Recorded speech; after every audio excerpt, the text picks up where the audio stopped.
అదే అవును.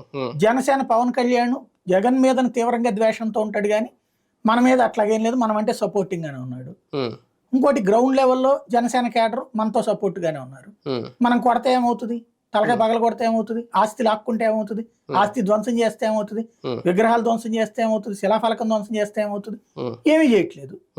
అదే ఇప్పుడు ఇక్కడ వీళ్ళు చెప్తున్నది కూడా. విధ్వంసాలకు గురవుతున్న ప్రాంతాలు కానీ లేదంటే దాడులకు ఉన్న బాధితులు ఎవరైతే ఉన్నారో మొన్న ఇక్కడ వినుకొండలు కానీ వీళ్ళకి లేదంటే కార్యకర్తలకి జనానికి ఎంతవరకు ఈ ధర్నాలు ఈ పోరాటాలు భరోసా జగన్ గారి నుంచి?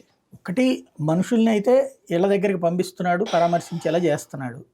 రెండవది ఏంటంటే భవిష్యత్తులో ఇట్లాంటివి జరిగితే అగ్రెసివ్గా మాకు సపోర్ట్ ఉంటాడు మా లీడరు అనేటువంటి ఒక ధైర్యాన్ని ఇవ్వడం. అంటే దేశవ్యాప్తంగా కూడా సపోర్ట్ పెరుగుతుందా నిజంగా ఇది కంటిన్యూ చేస్తే? ఏదో 48 గంటల దీక్ష ఇంత ముందులాగా దీన్ని అయిపోతుందా? ఇది కంటిన్యూ అయితే మాత్రం ఖచ్చితంగా జాతీయ స్థాయిలో ఇష్యూ కిందకి వెళ్తుంది.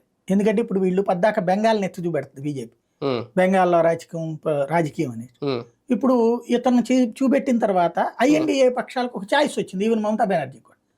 ఆంధ్రలో జరుగుతుంది ఏంది, మీ ఏలుబడిలో ఉన్నది కదా అని అడుగుతుంది. అదే ఇతని ఉద్దేశం కూడా. టీడీపీ ప్రభుత్వాన్ని ఎంతవరకు కంట్రోల్లోకి తేవచ్చు? ఇప్పుడు ఏం చేయలేడు దాంట్లో. చంద్రబాబు లోకేష్ ఇద్దరు కంట్రోల్ చేయకపోతే వాళ్ళని ఇక అరాచకం కొనసాగుతూనే ఉంటుంది.